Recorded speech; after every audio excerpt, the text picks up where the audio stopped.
స్వామివారిని స్వర్గాపవర్గ నిరపేక్ష నిజాంతరంగా కల్పాగమా కలనయా కులతాం లభంతే శ్రీవేంకటాచలపతే తవ సుప్రభాతం అంటారు. స్వర్గాపవర్గ నిరపేక్ష నిజాంతరంగా తద్గోపురాగ్రశిఖరాణి నిరీక్షమాణా.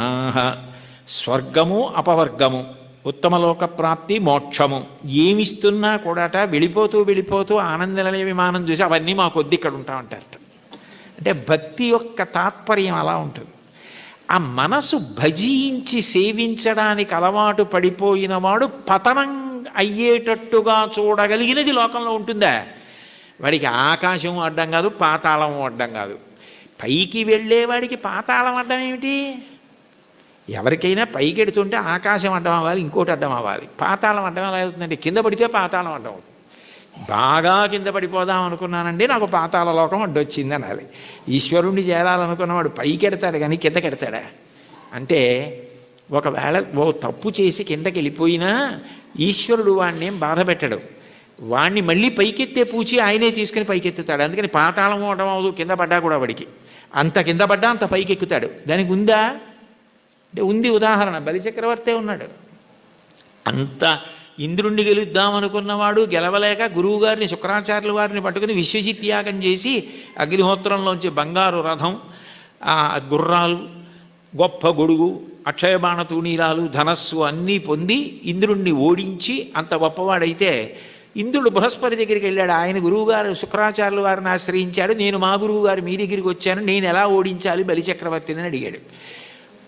నేనా శుక్రుడా వదిలేయి, గురువుల అనుగ్రహం పొందిన వాణ్ణి పాడు చెయ్యగలిగిన వాడు ఉండడు. బలమునవానికి వృద్ధి వచ్చే గురువుగారి మాటల వల్ల వృద్ధిలోకి వచ్చాడు. వారి పాటింపకిక మీద వాడి చెడును. ఒకనాడు గురువుగారి మాట వినడవు, అప్పుడు పాడైపోతాడు. అప్పటి వరకు నువ్వు ఎదురు చూడంతే. గురువుగారి మాట వినకుండా ఎప్పుడు ఉంటాడో అప్పటి వరకు ఎదురు చూస్తూ ఉండన్నాడు. గురువుగారి మాట వినకుండా చేయగలిగిన వాడెవరు? ఆ తెలివితేటలు ఒక్క విష్ణువే. అందుకే ఆయన వామనమూర్తిగా వచ్చాడు. వచ్చి 3 అడుగులు చాలన్నాడు. 3 అడుగులు ఏమిట్రా బాబు, నేను మహారాజుని, నువ్వు ఏమైనా అడుగు, గొడుగు, ఆఖరికి నీకు నేను ఏవైనా పెద్ద పెద్దవి ఇస్తాను తప్ప ఇది ఎక్కడి ప్రారంధం, నువ్వేమో 3 అడుగుల నేల ఇమ్మంటా ఏమిటి? 3 అడుగుల నేల అడక్కు, ఇంకేమైనా అడుగు, ఇంకేమైనా అడిగని పాపం ఎన్ని అడిగాడు. వరచేలములో, మాడలో, ఫలములో, వన్యంబులో, గోవులో, హరులో, రత్నములో, రథములో, విభృష్ణాన్నమో, కన్యలో, కరులో, కాంచనమో, నికేతనములో, భూములో, ధరణీఖండమో కాక ఏమడిగేదో ధాత్రి సురేంద్రోత్తమ, ఏం కావాలో అడుగన్నాడు. అబ్బెబ్బే ఒంటివాడ నాకు 1-2 అడుగుల మెరయిమ్ము సొమ్ము మేరయొల్ల కోర్కె తీర బ్రహ్మ కూకటి ముట్టెద దానకుతుక సాంద్ర దానవేంద్ర, నేను ఒంటివాణ్ణి, నాకు 1-2 3 అడుగులు అన్నాడు. 2 అడుగులతో భూమి ఆకాశాలు కొలిచి 1 అడుగు బలిచక్రవర్తి తల మీద పెడతాడు. 1-2 అన్నాడు, 3 అడుగులు అనలేదు. ఇమ్మన్నాడు, ఇస్తానన్నాడు. ఇస్తానంటే శుక్రాచార్యులు వారు పరిగెత్తుకొచ్చారు. ఒరే నాయన, వచ్చినవాడు విష్ణువురా, ఇవ్వకు పాడైపోతామన్నారు. విష్ణువు అయితే మాత్రం నాకు పట్టిన గొప్పతనం ఎవరికి పట్టింది? ఆదిన్ శ్రీసతి కొప్పుపై తనువుపై అంశోత్తరీయంబుపై పాదాబ్జంబులపై కపోలతటిపై పాలిండ్లపై నూత్న మర్యాదంచెందు కరంబు క్రిందగుట ఆపై నా కరంబుంట మేల్ కాదే రజ్యము గిజ్యమున్ సతతమే కాయంబు నా పాయమే. అందరికీ అన్ని ఇచ్చే లక్ష్మీపతి, లక్ష్మీదేవి ఒంటి మీద చెయ్యేస్తే ఆవిడ అబ్బాని పొంగిపోయేటటువంటి చెయ్యి కింద అవడమా, పైన నేను చెయ్యి పెట్టి ఇవ్వడమా? ఇది చాలు, పోతే పోని అన్నాడు. గురువుగారి మాట తిరస్కరించాడు. పోయింది రాజ్యం అంతా. 3వ అడుగు ఎక్కన పెట్టనన్నాడు. నా సునృతంబుగా నినుడువదు నా జిహ్వ బొంకజాల నాకు బొంకు లేదు, నీ తృతీయ పదము నిజము నా శిరమున నెలబు చేసి పెట్టు ఈశ్వరా అన్నాడు. నేను అబద్ధం అన్నాయా, 3వ అడుగు ఇక్కడ పెట్టేయి అన్నాడు. పాతాళానికి తొక్కేశాడు. అంటే పడిపోయాడా? ఏదైనా పోగొట్టుకున్నాడు కానీ మాట తప్పకుండా భక్తితో అలాగే నిలబడ్డాడు. ఆ భక్తికి ఆయన ఏం చేశాడు?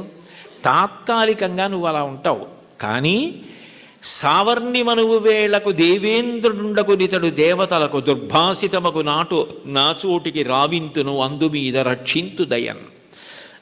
నేను సావర్ణిమనువు వేళకి ఇతన్ని నేను దేవేంద్రుణ్ణి చేస్తాను, అప్పుడెవరు ఇతన్ని ఏం చేయరు. ఇతను పాతాళంలో ఉన్నా నా సుదర్శన చక్రం కాపాడుతుంది, రోగాలుండవు, ఇతన్ని ఎవ్వరూ ధిక్కరించడానికి వీల్లేదు. ఇతను దేవేంద్ర పదవి అయిపోయిన తర్వాత చూడ్డానికి కూడా వీలు కాని వైకుంఠానికి తన్ని పిలిపించి నా యందు ఐక్యం చేసుకుంటానని వరం ఇచ్చాడు. పాతాళానికి పోతే మాత్రం ఏమైనా అడ్డమైందా? మళ్ళీ ఎగిరి ఎంత దూరం వెళ్ళాడు, ఏ స్థాయికి వెళ్ళాడు?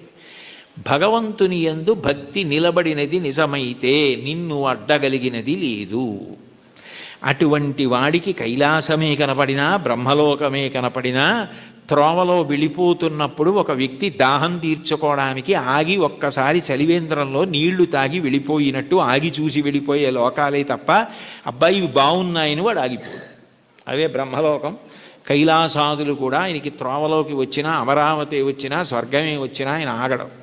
ఎందుకంటే ఆయన దృష్టి అంతా ఎప్పుడూ భగవంతుని యందు రమిస్తూ ఉంటుంది, ఆయన ఎందే కలుస్తాడు. దానికి కావలసినది సద్గురు బోధ అంటారు. చెప్పకుండా చెప్పడం, అన్యాపదేశోపదేశము అని పైకి చెప్పకుండా చెప్పడం. నేర్చుకోవలసినది ఏమిటంటే ఎప్పుడూ భగవంతుణ్ణి స్మరించగలిగినటువంటి మనసుని నీలో నువ్వే పెంపొందించుకో.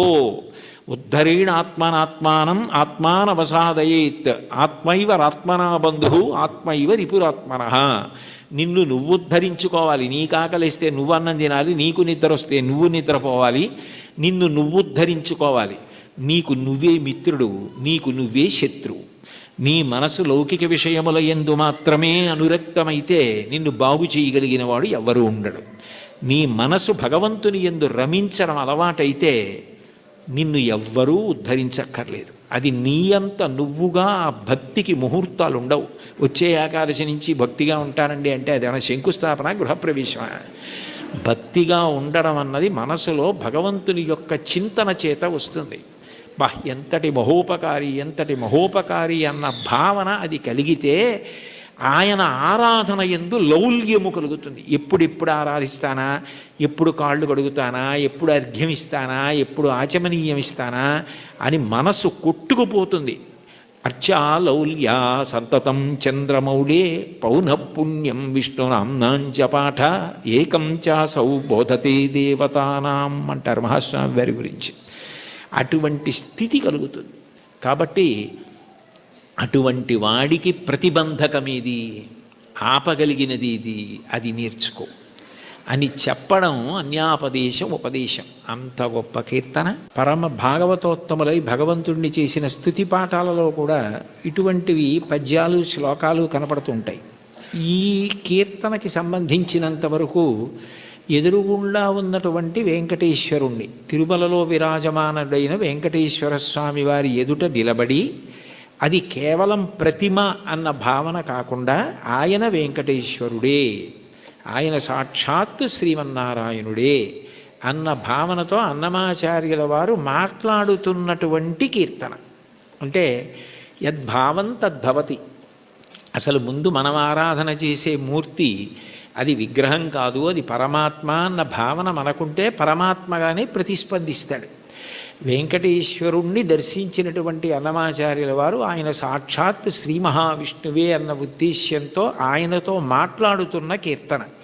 అందుకే నేను నువ్వు నన్ను చూచి నువ్వు అన్న మాటలతో ఆయనతో మాట్లాడుతున్న సంబోధనతో ప్రారంభమైంది. అందులో అంటారు, నన్ను చూచి హరి నువ్వు నవ్వకుండేవా. నన్ను చూసి నువ్వు నవ్వకుండా ఉండలేవు, నాకు అర్థమైంది. అయితే నవ్వడం అనేటటువంటి మాటలో పరిహాసం చేయడం ఒక ఎత్తు. అంటే నువ్వు చేసేది తప్పు, నువ్వు చేసేది సరైన పని కాదు, అయోగ్యమైనది, అనౌచిత్యమైనది అన్నప్పుడు పరిహాసాస్పదంగా ఆయన నవ్వడం వేరు. వెంకటేశ్వరుడి నవ్వు శుచిస్మిత. రామాయణంలో అంటారే, తృణమంతరత కృత్వా ప్రత్యువాచ శుచిస్మిత అంటారు. ఒక కన్నతల్లి పసిబిడ్డడి యొక్క అమాయకత్వానికి ఎంత శుద్ధమైన నవ్వు నవ్వుతుందో, ఎంత పవిత్రమైన నవ్వు నవ్వుతుందో, భగవంతుని యొక్క నవ్వు అంత పవిత్రంగా ఉంటుంది మనం చేసే అమాయకపు పనులు చూసి. తల్లి ఏదో వేడిగా ఉన్నటువంటి పాయస పాత్ర అక్కడ ఉంటే పిల్లవాడు వెళ్ళి నేను తినేస్తానని పాయస పాత్రలో చెయ్యి పెట్టబోతే, నువ్వు తినలేవురా, అది చాలా వేడిగా ఉంది, నేను చల్లారి పెట్టి పెడతానని చెప్పి ఎంతో ప్రేమగా నవ్వి వాడిని దూరంగా పెట్టి ఉప్పుని ఊది చిన్న చిన్న ముద్దలు వాడి నోట్లో ఎంత ప్రేమతో తినిపిస్తుందో అంత ప్రేమతో నవ్వుతాట భగవంతుడు. అందుకని భగవంతుని యొక్క నవ్వు శుచిస్మిత, మందహాసం, చిన్న నవ్వు నవ్వుతాడు అని. అందుకని మూకశంకరులు మందస్మిత శతకం చేశారు. 100 శ్లోకములు ఆయన నవ్వు మీద చేశారు, అమ్మవారి నవ్వు మీద. అటువంటి భగవంతుడు దేనికి నవ్వుతున్నాడు అన్నమాచార్యుల వారిని చూసి అంటే, ఆయన నేను ఈ మార్గం పట్టుకున్నాను కాబట్టి నేను తరిస్తాను అని అనుకుంటున్న వాళ్ళని చూసి నవ్వుతాట. ఎందుకని అంటే, ఏ మార్గం మీరు పట్టుకున్నా అది ఎక్కడ వరకు తీసుకెళ్ళగలదు అంటే భగవంతుడు ఉన్న చోటుకి తీసుకెళ్ళగలదు. భగవద్ దర్శనం చేయించలేదు. మీకు అదేదో నేను గొప్ప కోసం చెప్పట్లేదు, ఉదాహరణ మీకు బాగా పట్టుకోవడానికి చెప్తున్నాను. మీకు నన్ను చూడాలి అని అనిపించింది అనుకోండి, ఆయన ఎక్కడ ఉంటారండి అని అడుగుతారు. ఏదో ఫలానా చోట ఉంటారండి అని చెప్పారనుకోండి, మీరు అక్కడికి రాగలరు. కానీ తలుపు తీసి మా అబ్బాయి ఇవాళ ఆయన ఎవరిని చూడాలనుకోవట్లేదండి, ఆయన ఏదో చదువుకుంటున్నారు, నేను ఎవరిని చూడనని చెప్పారు అన్నారనుకోండి, మీరు చూడగలరా నన్ను? సాధ్యం కాదు. కానీ ఎవర్రా అని నేను అడిగాను అనుకోండి, వాడు వచ్చి నాకు ఏదో చెప్పాడు అనుకోండి, సరే ఉండు 5 నిమిషాలు చూసి వస్తాను అని నేను వచ్చాను అనుకోండి, నేను మిమ్మల్ని చూడాలని వస్తే మీరు నన్ను చూడగలరు తప్ప, మీరు చూడాలని వస్తే నా చేత మీరు చూడబడలేరు, మీరు నన్ను చూడలేరు. మీరు నన్ను చూడడం మీ చేతిలో లేదు, నా చేతిలో ఉంది. ఇంత చిన్న విషయమే అలా ఉంటే భగవద్ దర్శనం, భగవద్ అనుభవం మనం పట్టుకున్న మార్గం వల్ల ఫలితంగా వస్తుంది. అదేనా కర్మ? కర్మ అయితే ఈ కర్మ చేస్తే ఈ ఫలితం వస్తుంది అని చెప్పచ్చు. అబ్బాయి నువ్వు ఈ పొలాన్ని దున్నవయ్యా, విత్తనాలు వెయ్యి, ఇలా నీరు పెట్టు, మొక్కలు వస్తాయి అని చెప్పచ్చు. భగవన్ మార్గంలో నీవు ఈ మార్గాన్ని పట్టుకుంటే నీకు తప్పకుండా భగవద్ దర్శనం అయిపోతుంది, మోక్షం పొందగలవు అనుకుంటే అందులో ఎప్పుడూ 2 అంగుళాలు తక్కువ వస్తుంది. నేను చేస్తున్నాను కర్తృత్వం, దాని చేత ఈ ఫలితం వస్తుంది ఒక ఆశ. ఈ 2 మనసులో ఉండి పాటించిన ఏ పద్ధతి కూడా భగవంతుణ్ణి పూర్తిగా చేరనివ్వదు. అదే భాగవతంలో ఉలూకల బంధనం. యశోద ఎంత ప్రయత్నించి కృష్ణుడి బొజ్జ కట్టేద్దామని తజ్జనని లోగిటంగల రజ్జు పరంపరల తేవంగా ఆ బొజ్జ తిరిగి రాదయ్యే జగజ్జాలములున్న బొజ్జ కట్టందరమే. ఇన్ని తాళ్ళొచ్చి ముళ్ళేసి చుట్టూ తిప్పినా 2 అంగుళాలు తక్కువ వస్తూనే ఉంది. ఏమిటి 2 అంగుళాలే తక్కువ వస్తుంది? ఇన్ని తాళ్ళు ముడేసి పొట్ట చుట్టూ తిప్పినా పొట్టకి తక్కువ అవ్వకూడదు కదా, ఎన్ని తాళ్ళు కలిపి ముడేసినా 2 అంగుళాలే తక్కువ అన్న ఆలోచన ఆవిడికి రాలేదు. ఆవిడ మరిచిపోయింది. ఆవిడ ఇందులో నిమగ్నమైపోయిందంటే ఆయన కడదామనుకుందంతే. అప్పుడు ఆయన కట్టబడ్డాడు. మీరు జాగ్రత్తగా తెలుసుకోవాలి, ఆవిడ కట్టలేదు. అందుకే వడల చెమటలగయ నొత్తరీయముజార తురుముకున్న విరులు జారిరాల కట్టరాని తనను కట్టెదనని చింత కట్టుకున్న తల్లి కరుణ చూచి. చిక్కడు సిరికౌగిటిలో చిక్కడు సనకాది యోగి చిత్తాబ్జములన్ చిక్కడు శృతిలతి కావళి చిక్కెనతడు లీల తల్లి చేతన్ రోలన్. ఆయన వేదమంత్రాలకి దొరకడు, ఆయన లక్ష్మీదేవి కౌగిటికి దొరకడు, ఆయన సనకసనందనాథుల మనస్సులో ఎందు దొరకడు. కానీ ఆయన దొరికిపోయాడు యశోదకి. ఎందుకు దొరికిపోయాడు అంటే ఆమె ఎందుకు చేస్తోందన్నది ఆమె మరిచిపోయి ఆయన ఆయనది కట్టడం అన్న దాంట్లో 2 అంగుళాలు తక్కువ వచ్చాయన్నది ఆవిడ మరిచిపోయినప్పుడు కట్టబడ్డాడు. నేను ఇది చేస్తున్నాను, ఈ మార్గం పట్టుకున్నాను, దీని వలన ఇది కలుగుతుందని నువ్వు మరిచిపోయి ఆనందంతో అది చేసినప్పుడు ఆయన నీ చేత బంధింపబడతాడు. అదే మహాభారతంలో సహదేవుడు కట్టడం, అదే భాగవతంలో యశోద కట్టడం. అది లేనప్పుడు నేను ఒకటి పట్టుకుని ఇదిగో ఇది చేసుకొచ్చేస్తున్నాను కాబట్టి నీ దగ్గరికి వచ్చేస్తున్నాను, నువ్వు నాకు వశపడిపోతావంటే నేను గొప్ప ఆయన గొప్ప? అప్పుడు దానికి ఒక పాఠ్య ప్రణాళిక ఉంది. ఇలా చేసేస్తే ఆయన దొరికిపోతాడు. అలా ఎక్కడుంది స్వామి? అలా ఉందే అని చెప్పడానికి మనసుకు గోచరమా, మాటలకు గోచరమా? మనసుకి నువ్వు దొరికిపోతావా? ఎలా దొరికిపోతావు? పటకార అంటారు లోకంలో. పటకార అంటే కింద మరుగుపాల గిన్నె ఉంటుంది, పైన నా చేత్తో పట్టుకుంటే పటకార ఏం చేస్తుంది? మరుగుపాల గిన్నెని పట్టుకుంటుంది. నేను గట్టిగా పట్టుకుని పక్కన దింపేస్తాను మరుగుపాల గిన్నెని. ఆ మరుగుపాల గిన్నెని పట్టుకున్న పటకార నేనే పట్టుకుంటున్నాను మరుగుపాలని. అనుకుంది అనుకోండి, నేను పైన పట్టుకోవడం మానేశాను అనుకోండి, పట్టుకోగలదా? నేను పట్టుకుంటుంది కాబట్టి దాని పేరు పటకారని పేరు. ఈశ్వరుడి యొక్క చైతన్యము పడితే మనసు పనిచేస్తుంది. అసలు ఈశ్వర చైతన్యం పడకుండా మనసు ఎలా పనిచేస్తుంది? సంకల్ప వికల్పములు ఎక్కడి నుంచి వస్తాయి? నానాఛిద్రఘటోదర స్థిత మహాదీప ప్రభాభాస్వరం జ్ఞానం యస్యతు చక్షురాదికరణ ద్వారా బహిస్పందతే జానామీతి తమైవ భాంతమనుభాచ్యేత సమస్తం జగత్ తస్మై శ్రీ గురుమూర్తయే నమ ఇదం శ్రీ దక్షిణామూర్తయే అంటారు దక్షిణామూర్తి అష్టకంలో. మనసు మాత్రం ఆయన ప్రభావం, వాక్కు ఆయన ఇచ్చినది. నేను ఇప్పుడు దీనికి ఇలా వ్యాఖ్యానం చేయాలంటే నేను ఎన్ని రోజులు చదువుకురాను దాన్ని? ఇక్కడ ఉన్న సమయాన్ని బట్టి ఏదో చెప్పాలంతే. నాకేదో భావన వచ్చిందనుకోండి, ఆ భావన నాలో కదిలినప్పుడు మూలాధార చక్రం దగ్గర నుంచి పైకొచ్చిన గాలి బ్రహ్మరంధ్రం దగ్గరికి వెడితే నువ్వు అట్లా నిర్గమించకూడదు, సమయం రాలేదని వెనక్కి తోసేస్తే నోటిలోకి వచ్చి నిలబడిన వాయువుని నాలుక కదిలి నొక్కితే సొట్టలు పడి గాలి అక్షరములై నా నోట్లోంచి బయటకు వస్తున్నప్పుడు అక్షరములు పదములై పదములు వాక్యములై నా భావనని పట్టుకుని ఆకాశగతమై వచ్చి మీ చెవులలోంచి లోపలికి వెడితే నా భావాలు మీ భావాలు అవుతున్నాయి. సభాభ్యస్ సభాపతిభ్యశ్చ భో నమో నమో. అది చేస్తున్నవాడెవరు? నేను మాట్లాడుతున్నానంటే అర్థం ఎక్కడుంది దానికి? ఇది నేను వెళ్ళిపోయిన తర్వాత నేనే చెప్పాను వ్యాఖ్యానం అంటే ఇది అది చెప్పింది, నేను చెప్పింది అది చెప్పింది. ఇది నాకు మైకు, నేను ఆయనకి మైకు. లోపల నుండి ఆయన చెప్తే నేను మైకు తప్ప నేను చెప్పడం ఏంటి? అది తెలిసిన వాళ్ళు నేనన్న మాట అనలేదు. పలికెడిది భాగవతమట, పలికించు విభుండు రామభద్రుండట. నే పలికిన భవహరమవునట, పలికెద వీరుండుగాథ పలుకగనేలా. నా స్వాతంత్రం ఎందుకు? ఆయన ఏది పలికిస్తే అది పలుకుతాడు తప్ప నేనన్నది ఏం లేదన్నారు పోతన గారు. ఏంటి అంత భాగవతాన్ని ఆంధ్రీకరించిన మహానుభావుడు. కాబట్టి దీనికి ఇది మార్గం అన్నది ఎక్కడుంది అసలు? ఈ మాటల చేత ఆయన వశపడిపోతాడు. నేను ఇన్ని ప్రవచనాలు చేశాను కాబట్టి నేను ఖచ్చితంగా భగవంతుణ్ణి చేరిపోతాను అని ఎట్లా చెప్తావు? ఆయన అనుగ్రహం నీ చేత మాట్లాడించింది. నీవు మాట్లాడడంలో నిన్ను నువ్వు మరిచిపోతే మాట్లాడడం నీ నిప్పి మరిచిపోవడానికి, నీ బాధ మరిచిపోవడానికి కూడా కారణమైపోతాయి. నిజంగా నీకేదో నొప్పిగా ఉంది, అయినా మాట్లాడడంలో నువ్వు ఆ నొప్పి మరిచిపోతున్నావు అంటే అన్నీ మరిచిపోవడానికి నీకున్నది సాధనం అయిపోతాయి. అప్పుడు ఈశ్వరుడు వశపడతాడు తప్ప ఇది నాకు మార్గము, దీనికి ఇది ప్రయోజనము అని అనుకున్నంతకాలం నువ్వు వశపడతావా స్వామి? అంత అమాయకుడివా? అది సాధ్యమా? అంటే ఆ మైమరుపు రావాలి. అందుకే మీరు చూడండి, తన్మయుడైపోయాడండి అంటారు.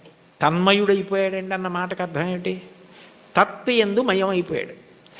యాండే మరి దొంగ మీ జేబులోంచి డబ్బులు తీసేస్తుంటే మీకు తెలియలేదా అన్నారనుకోండి, ఆ శోభారాజు గారు కీర్తన పాడుతున్నారండి, దాంట్లో తన్మయం అయిపోయానంటాడు. అంటే మనసంతా ఆవిడ కీర్తన యందు మగ్నం అయిపోయింది. దొంగ జేబులో చేయి పెట్టడం కానీ డబ్బులు తీయడం కానీ తెలియలేదు. చర్మానికి స్పర్శ ఉండదా? ఉంది, కానీ ఎందుకు తెలుసుకోలేకపోయింది? అంటే మనసు పాట యందు తన్మయం అయిపోయింది. అలా నువ్వు ఏది చేస్తున్నావో దాని ద్వారా నువ్వు తన్మయమైపోతే అప్పుడు ఈశ్వరుడు వశపడతాడు తప్ప ఇది నేను ఇంత బాగా చేస్తున్నానని నువ్వు నీకు పొగుడుకోవడం అలవాటైపోతే ఇది నేనే చేస్తున్నాను అనుకుంటే నువ్వు బాగా చేసుకుంటున్నావు కదరా, చేసుకో అంటాడు. అది తన్మయానికి కారణమై, అందుకే చిట్ట చివరికి ఏదైనా ఎక్కడికి వెళ్ళాలి అంటే మౌనమునందు పర్యవసించాలి. చిట్ట చివరికి సంగీతము నాదమునందు, శబ్దం ఎక్కడ పుడుతోందో అక్కడ లయమైపోతుంది. నాదతను మనిషం శంకరం అంటారు త్యాగరాజస్వామి. అందుకే ఆ నాదము శంకర శరీరము, దాని యందు లయం అవ్వాలి.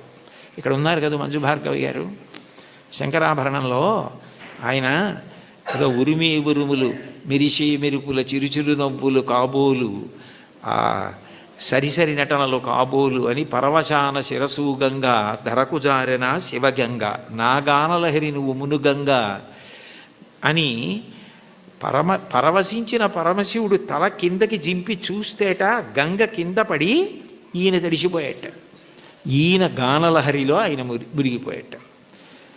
అప్పుడు ఒక్క క్షణం ఆగిపోయాడు అనుకోండి, అప్పుడు నాదోపాసన చేసిన వాడను నీవాడను నేనైతే, అది నాదమునందు ఉపాసన. మౌనమునందు వెళ్ళిపోవాలి.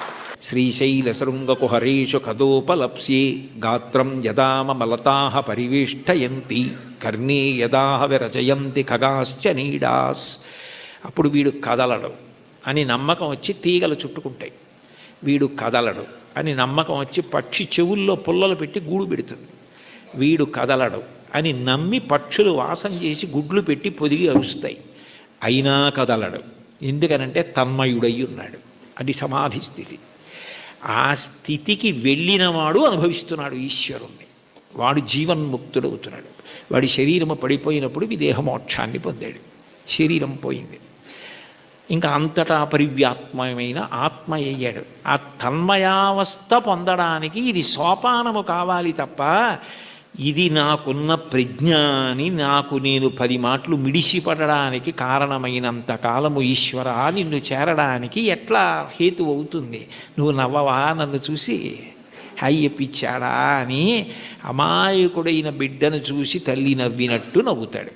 అయితే ఏ తల్లి నవ్విందో ఆ తల్లే పాయసం పడితే నవ్విన పరమాత్మ ఏం చేస్తాడు? తద్దోషాన్ని దిద్దుతాడు. ఇది నీ ఎందు పోవడానికి నేను దిద్దుతానంటాడు. అందుకని గురు రూపంలో ఆయనే వచ్చి దీన్ని నువ్వు ఇట్లా వాడుకో, ఇది నీకు దీనికి కారణం కావాలి అని ఆ తన్మయావస్థని కల్పిస్తాడు. అది భగవంతుణ్ణి చేరడానికి కారణమవుతుంది. అందుకని చరణాల్లో అంటున్నారు, ఇది ఈశ్వరుడు ఉన్న చోటని నేను ఎట్లా తెలుసుకోగలను? అంతటా ఉన్నాడు, ఇందుగలడందులేడని సందేహములతో చక్రి సర్వోపగతుండెందెందు వెదకి చూచిన అందందే కలడు దానవగ్రణి వింటే.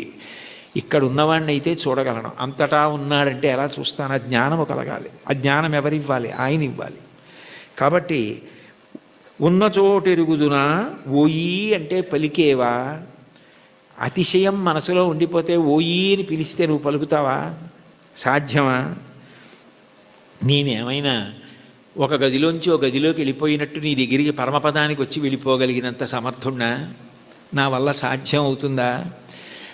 ఇంత పారవశ్యం ఉండి ఇంత గొప్పగా విష్ణు సంకీర్తన చేయగలిగినటువంటి మహాజ్ఞాని, భక్తి వైరాగ్యము కలిగినటువంటి వారు తన మీద పెట్టుకుని నన్ను చూసి నువ్వు నవ్వవా అని పాడడంలో ఉన్న గొప్పతనం ఏమిటంటే, వీరిని చూసి నువ్వు నవ్వవా అని రాశారనుకోండి, అతిశయం అవుతుంది. అందుకని నిజానికి ఆ హేయ గుణములు లేకపోయినా తన యందు ఆరోపించుకోవడం పరమ భక్తికి తార్కాణం. అది భక్తి యొక్క చరమస్థితి. భక్తిలో ఏమవుతుందంటే ఆ అపార వినయం వస్తుంది. నేనెంతటి వాణ్ణి, నా యందు ఏది ఉన్నది ఈశ్వర విభూతి తప్ప, యద్యద్విభూతి మత్సత్వం శ్రీమదుర్జితమేవ వా తత్తదేవావగచ్చస్తం మమ తేజోంశ సంభవం. నా యందు ఏ తేజస్సున్నా అది ఈశ్వరుడి అనుగ్రహం. ఆయన తేజస్సు తప్ప నాది కాదు. ఆయన ఉపసంహారం చేస్తే ఎంతసేపు? ఆయన అనుగ్రహించాడు కాబట్టి నడుస్తోంది అన్న వినయం ఎక్కడుంటుందో అక్కడ అనుగ్రహం ఉంటుంది. అందుకే మీరు చూడండి, మహాత్ములైన వారెవ్వరూ ఈ వినయం తప్పరు. అంతటి మహానుభావుడి శంకరాచార్యులు వారు పశుమాం సర్వజ్ఞ ప్రథిత కృపయా పాలయ విభో అన్నారు. నేను పశువుని, నువ్వు పశుపతివి అన్నారు. అవినయమపనయ విష్ణోహో అన్నారు షట్పదీ స్తోత్రంలో. నాకు అవినయాన్ని తీసి వినయాన్ని కటాక్షించు స్వామి అన్నారు. భాగవతోత్తముల యొక్క గొప్ప గుణం ఏమిటంటే ఎప్పుడు వారు ఇది నాది అన్న భావన పొందరు. వారికి అన్నింటికన్నా చదవడానికి భయమైంది ఏమైనా ఉంటే ఏంటంటే సన్మానపత్రం. ఎందుకంటే అది చదువుకుంటే నేను ఇంత వాణ్ణని ఏమైనా అభిప్రాయాలు ఏర్పడిపోతాయేమో అని భయపడి కనపడకుండా దాచేది ఏదైనా ఉంటే సన్మానపత్రమే తప్ప, ఇది నా యందు ఉన్న విభూతి నా గొప్ప అని అనుకుంటే దూరం జరగడం అవలా. అది ఆయన నన్ను లాక్కోవడానికి కట్టుకున్న తాడు. ఆయన తాడు కట్టి నన్ను లాక్కుంటున్నాడు. అంటే రాగస్వరూప పాశాఢ్య, ఈ రాగము తీసి ఆవిడ భక్తిపాశం వేసి తన దగ్గరికి లాక్కుంటోంది. నాకే ఉంది? ఏమీ లేదు. నేనేం పెద్ద చదువుకోలేదు, మహావిద్వాంసుణ్ణి గాను, సమస్త శాస్త్రములు తెలిసిన్నవాణ్ణి గాను. అయినా వీడు ఎలా తరించాలి? అందుకని వీడికి ఏదో 4 మాటలు మాట్లాడడం అన్న లక్షణాన్ని ఇస్తే తగుదునమ్మా అని బయలుదేరుతాడు. ఏదో గంటన్నర మాట్లాడతాడు. ఇది అడ్డు పెట్టి నా దగ్గరికి లాక్కుంటానని ఆయనే ఆ పాశం వేసి తన దగ్గరికి లాక్కుంటున్నాడు. ఇదంతా నాదే అంటే నేను మాట్లాడకపోతే ఈ మైక్ ఎంతో, ఆయన మాట్లాడకపోతే నేను అంతే. అది తెలుసుకుంటే చాలు. ఆ వినయాన్ని ప్రతిపాదించి ఈశ్వరుణ్ణి చేరడానికి మార్గములు కావు. ఏ మార్గము పట్టినా ఆ మార్గము ద్వారా నువ్వు కాదు కర్తృత్వంతో చేరేది. ప్రీతి పొంది ఈశ్వరుడు ఆక్కోవాలి, ప్రీతి పొంది ఈశ్వరుడు కలుపుకోవాలని గుర్తుపెట్టుకో, వినయాన్ని నిలబెట్టుకో. అది తాత్పర్యం కీర్తనకి. చాలు. ఏకశబ్ద సమ్యజ్ఞాత సృష్టప్రయుక్త స్వర్గే లోకే కామదుగ్భవతి. ఒక్క మాట అంటే మనని ఉద్దేశించి తనని తాను ఉద్దేశించుకుని అంటున్నట్టుగా ఇంకింతకన్నా ఏం కావాలి? హరినామ సౌఖ్యామృతము. అన్నిటికన్నా తేలిక మార్గం ఏమిటంటే భగవంతుని యొక్క నామాన్ని పలకడం. నామము ఏం చేస్తుంది అంటే నామిని తీసుకొస్తుంది.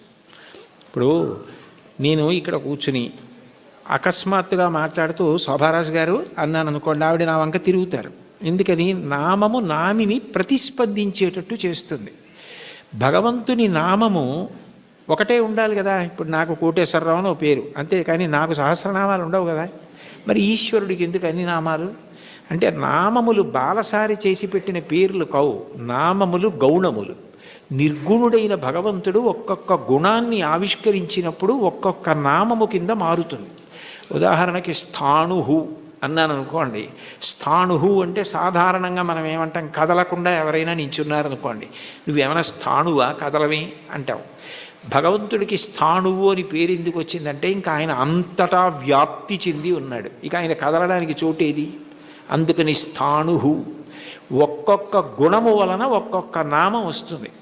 మీరు ఏదో ఒక్క నామాన్ని ప్రీతితో పట్టుకున్నారనుకోండి, ఆ నామం పలకడం అలవాటు అయిపోయింది అనుకోండి, కష్టం రానివ్వండి సుఖం రానివ్వండి ఏమవనివ్వండి, ఆ నామం పలకడం అలవాటైతే కలియుగంలో దానికి ఒక సౌలభ్యం ఉంది.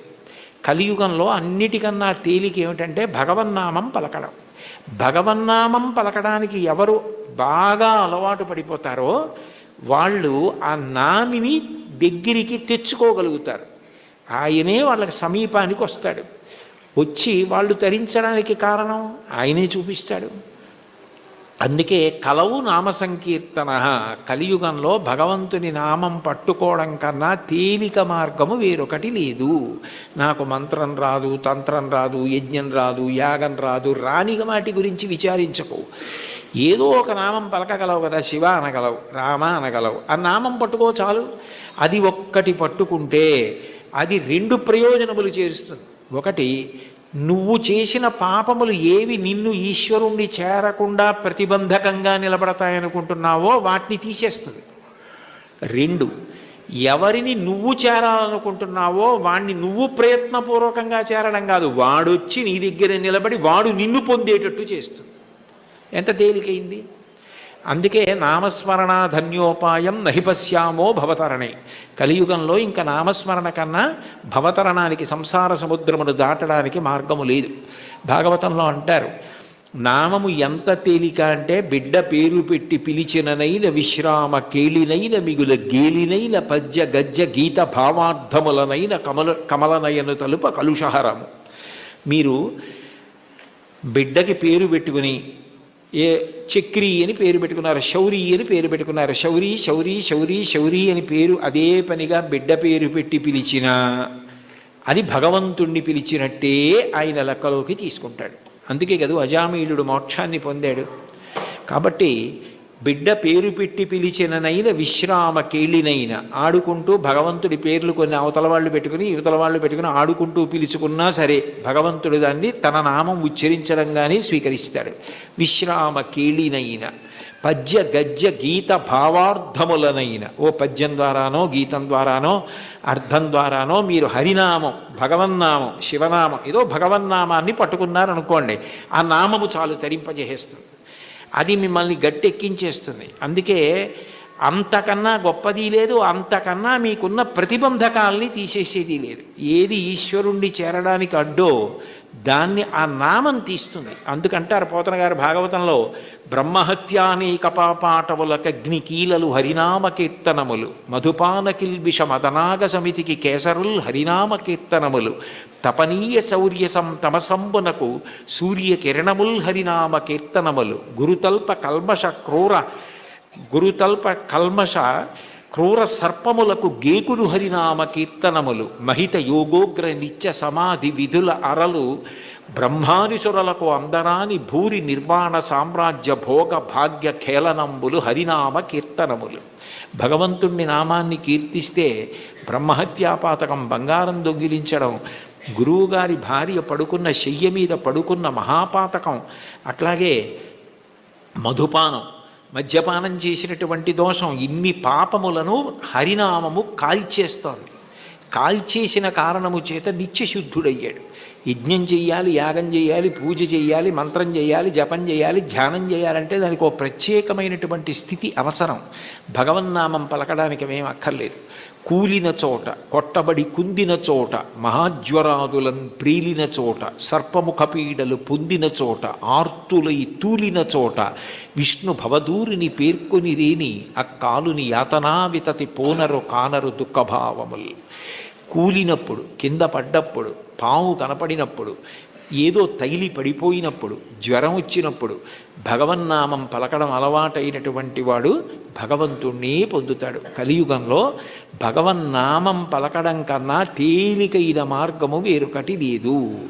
నీకు హరినామ సంకీర్తనం కన్నా, ఆయన నామం పలకడం కన్నా ముక్తి పొందడానికి కానీ, ఇహమునందు సమస్త సౌఖ్యములను పొందడానికి కానీ వేరొక తేలికైన మార్గం ఉండదు. చూడండి, ఏదైనా ఇచ్చి చాలదా, ఇది సరిపోదా నీకు అంటారు. అంటే ఇంకింతకన్నా ఏం కావాలి? చాలదా? హరినామ సౌఖ్యామృతము.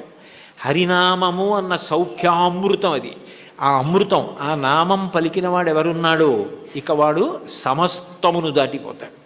అందుకే బ్రతికియున్నన్నాళ్ళు నీ భజన తప్పను కాని మరణకాలమునందు మరతునేమో, ఆ వేళ యమదూతల ఆగ్రహంబున వచ్చి ప్రాణముల్ పెకలించి పట్టునప్పుడు, కప వాత పైత్యముల్ కప్పగా శ్రమచేత కంపముద్భవమంది కష్టపడుచు, నారాయణాయంచుని నా జిహ్వతో నిన్ను పిలుతునో శ్రమచేత పిలువలేను, నాటికిపుడి నీ నామస్మరణ చేతు, చివునిడవయ్య భూషణ వికాస శ్రీధర్మపుర నివాస దుష్ట సంహార నరసింహ దురిత దూర అంటారు. నామం పలికితే భగవంతుడు అంత ప్రీతి పొందుతాడు. కలియుగంలో నామం చెప్పడం ఇల్లు తుడుచుకోవడం లాంటిది. దుమ్ము పడ్డా పడకపోయినా 2 పూట్ల ఇల్లు ఎలా తుడుచుకుంటారో అట్లా రోజు కాసేపు భగవన్నామం చెప్పడం అలవాటైతే వాడు తరించడానికి అది మార్గం అవుతుంది. అందుకే కంచి కామకోటి పీఠాధిపత్యం వహించిన మహాపురుషులు, అపర శివావతారులు నడిచే దేవుడని పేర్గాంచిన 68వ పీఠాధిపతులు శ్రీ శ్రీ శ్రీ చంద్రశేఖరేంద్ర సరస్వతి మహాస్వామి వారు పెద్ద పెద్ద సభలలో వేల జనం మేము డబ్బిస్తాం, పళ్ళిస్తాం, బట్టలు ఇస్తామంటే అవేమీ వద్దు, ఈ పేద సన్యాసి మీ నుంచి కోరుకున్నది మీరు ఇవ్వగలిగినది అడుగుతాడు, అందరూ ఇవ్వగలరు, ఇస్తారా అని అడిగేవారు. ఒక రోజులో 2 నిమిషాల సమయం నాకు ఇచ్చేయండి, ఆ సమయం మీది కాదు కాబట్టి ఆ 2 నిమిషాలు భగవన్నామని చెప్పండి చాలదేవారు. అంటే భగవన్నామం అంత గొప్పది. భగవన్నామం క్రమంగా జ్ఞానం వైపుకి తీసుకెడుతుంది. మీరు రోజు నామాలు చెప్పుకోవడం అలవాటైందనుకోండి, లలితా సహస్రం రోజు చదువుతుంటే కొన్నాళ్ళు పోయాక ఎందుకు అమ్మవారి నామాల్లో రాగస్వరూప పాషాఢ్య క్రోధాకార అంకుశోజ్వల మనోరూపేక్షుకోదండ పంచతన్మాత్రసాయక, ఏమిటి ఆ నామాలకు అర్థం అని తెలుసుకోవాలనిపిస్తుంది. ఆ నామాలకు అర్థం తెలిస్తే తత్వం తెలుస్తుంది. తత్వం తెలిస్తే పరవశం కలుగుతుంది. పరవశం కలిగితే మీరు మిగిలినది మర్చిపోతారు. అక్కడ ఈశ్వరుని యొక్క అనుగ్రహం. దానికి నేను ఒక ఉదాహరణ చెప్పాలి అంటే, మీకు లలితా సహస్రం అర్థం బాగా తెలిసిందనుకోండి, మీరు చదువుతున్నారు లలితా సహస్రం, నవచంపక పుష్పాభనాసాదండ విరాజిత అనో, లేకపోతే ఏదో అమ్మవారి యొక్క కబరీ బంధంలో తిరుగుకునేటటువంటి పువ్వులు ఉంటాయి కదా, ఆ పూల దండ గురించో ఏదో మీకు ఆ నామం వచ్చింది. వచ్చేటప్పటికి చంపక శోక పున్నాక సౌగంధికల సత్కచ అని నామం వచ్చింది. మీకు అమ్మవారి నల్లటి కబరీబంధం, దాని మధ్యలో ఉన్న చూడామణి, తలకి అటు ఇటు పెట్టుకున్న సూర్యచంద్రులు, పాపటలో పెట్టుకున్న కుంకం, ఆవిడ ఇలా పెట్టుకున్నటువంటి ఆ చూడామణితో కూరుకున్నటువంటి ఆభరణ విశేషం, అమ్మవారి కబరీబంధంలో పెట్టబడినటువంటి సింహాచల సంపంగి పూల దండ, అశోక పుష్పాల దండ, ఇవన్నీ కనపడి ఆ కబరీబంధం వంక మనసు నిలబడిందనుకోండి, మీకు తెలియకుండా మీరు ఏం చేస్తారంటే తర్వాత నామం చెప్పలేరు. చంపకాశోక పున్నాగ సౌగంధిక లసత్కచ, చంపకాశోక పున్నాగ సౌగంధిక లసత్కచ, చంపకాశోక పున్నాగ సౌగంధిక లసత్కచ అంటుంటారంటే మీ మనసంతా కూడా అమ్మవారి కబరీబంధమునందు లయమైపోయింది. ఆ కొప్పు ముడిని చూస్తారు. అప్పుడు భార్య ఎవరో అటువైపు వచ్చి, ఏమిటి ఈయన ఇవాళ లలితా సహస్రం ఇదే నామని చెప్తున్నారు, మరిచిపోయారా ఏమిటా అని, కురివిందమణిశ్రేణీ కనత్కోటి రమండిత అందనుకోండి, పాడు చేసేసావేనా ధ్యానం అంటే అక్కడ మనసు లయమైంది. ఇంకా మిగిలినవి ఏవి గుర్తు రావట్లేదు. అమ్మవారి కబరీబంధ దర్శనం చేస్తున్నాడు. నామాల యొక్క అర్థం తెలిసిందనుకోండి, అదే భగవత్తత్వం. ఆ భగవత్తత్వం తెలిసిందనుకోండి పరవశం. పరవశమే మీ యొక్క ధ్యాన స్థితికి కారణం. అప్పుడు ఏమవుతుందంటే మీకు ఏది చూస్తున్నా నామవైభవము, ఆ ఈశ్వర తత్వం మీ యందు ప్రకాశిస్తూ మీకు గొప్ప ఆనందాన్ని ఇస్తాయి. చాలదా హరినామ సౌఖ్యామృతము. అది మీకు ఏమి ఇవ్వలేదు కనుక మీకు ఏదైనా ఇస్తుంది. ఇది ఒకటి హరినామమింతైన చాలదా చెదరకి జన్మముల చెరలు విడిపింప. ఇన్ని జన్మాలు ఒకటా రెండా, నానానేకపయూధముల్ వనములోనన్ పెద్ద కాలంబు సన్మానింపం దశలక్ష కోటి కరణీనాథుండనయ్యుండి మద్దానంభ పరిపుష్ట చందన లతాంత ఛాయలందుండలేక నీరాశ ఇతేల వచ్చిది భయం బిట్లో కది ఈశ్వర అంటాడు గజేంద్రుడు. 10 లక్షల కోట్ల భార్యలు నాకన్నాడు. అంటే నిజంగా అప్పుడే ఎన్ని జన్మలిత్తానో, ఎంతమంది భార్యలో, ఎంతమంది పిల్లలో, పునరపి జననం పునరపి మరణం పునరపి జననీ జఠరే చైనం ఇహ సంసారే బహుదుస్తారే కృపయాపారే పాహిమురారే. ఆ జన్మ పరంపర నుంచి విడిపించడానికి ఒక్క నామం చాలదా? చాలదా హరినామ సంకీర్తనము. మదినొకటి హరినామమింతైన చాలదా 10,000 నరక కోపముల వెడలింప. 10,000 నరక కోపముల యందు పడవలసిన పాపాలు తీసేయడానికి ఒక్క నామ సంకీర్తనం చాలు. ఎంత పెద్ద దూది పర్వతమైనా కాలిపోవడానికి ఒక్క నిప్పు రవ్వ చాలు. ఒక్క నామం చాలు, ఎంత సంచితమైన దగ్ధమైపోతోంది. కలదొకటి హరినామ కనకాద్రి చాలదారి బంగారు కొండ. తొలగుమని దారిద్ర్య దోషంబు చెరచ. లేదన్న బాధ పాపము వలన వస్తే పాపమును తొలగించడానికి ఆ నామం చాలు. తెలివొకటి హరినామ దీపమది చాలదా కలుషంపు కఠిన చీకటి పారద్రోల. కఠినమైన అజ్ఞానమనే చీకటిని పారద్రోలడానికి భగవన్నామం దీపం చాలు. అయితే చివర పెద్ద మూడేశారు. భగవన్నామమునందు అనురక్తి దేనికి కలుగుతుంది అంటే భాగవతులతో కలిసి తిరిగితే వస్తుంది. వాళ్ళు ఎప్పుడూ భగవన్నామని చెప్పుకున్నంత పరవశించిపోతారే, ఆయనతో ఉంటే ఎప్పుడు ఆ భగవత్ కథలు భగవద్వైభవం అలా తలుచుకు మురిసిపోతూ ఉంటాడని మనకి కూడా అబ్బుతుంది. అందుకని కావలసింది ఏమిటంటే సత్సంగం, సత్పురుషుల సహవాసం. వాళ్ళని మనం గుర్తుపడతాం, కానీ వాళ్ళు మనని గుర్తుపెట్టి పేరు పెట్టి పిలిస్తే అంతకన్నా గొప్పతనం లేదు. అంటే సత్పురుష సహవాసం అంత గొప్ప సుమా. కాబట్టి సొగసి విభుని దాసుల కరుణ చాలదా. సత్పురుష సహవాసము చేత నామమునందు తాదాత్మ్యత కలుగుతుంది. ఇది నాకు కావాలి. ఆ నామమును పట్టుకోండి చాలు. అంటే చాలా తేలిక మార్గాన్ని ఇందులో ఉపదేశం చేసి, అబ్బాయి చాలా చిన్నది ఇచ్చాను అనుకుంటున్నావా, ఇది చాలదా, ఇంకింతకన్నా ఏమిటో, ఇంకింతకన్నా ఏం లేదు. ఎంత బాగా మాట్లాడారో, ఎంత అనునయంగా మాట్లాడారో, చాలదా. అన్నమాచార్యుల వారి వంటి వాగ్గేయకారులు ఈశ్వర కటాక్షం చేత పొందిన విద్య, వారికి తెలియని సంప్రదాయం, వారికి తెలియని పురాణ సంబంధమైన విషయాలు, వారికి తెలియని ఆరాధన రహస్యాలు ఉండే అవకాశం ఉండదు. అందుకే వారు ఏ ప్రధాన భావనతో ఒక కీర్తనని రచన చేయడం ప్రారంభం చేశారో దానికి సంబంధించిన విషయాన్ని సమగ్రంగా కీర్తనలో ప్రతిపాదించగలుగుతారు.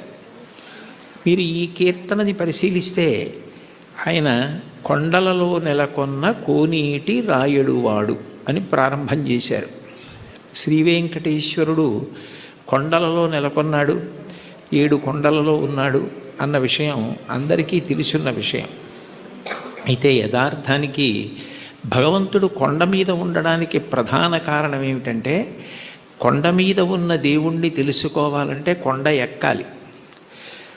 84 లక్షల జీవరాశులలో చాలా జీవరాశులు భూమికి అడ్డంగా వెన్నుపాము ఉండేటట్టు పుట్టి అడ్డంగానే వెన్నుపాము పెరిగేటట్టుగా బ్రతుకుతాయి.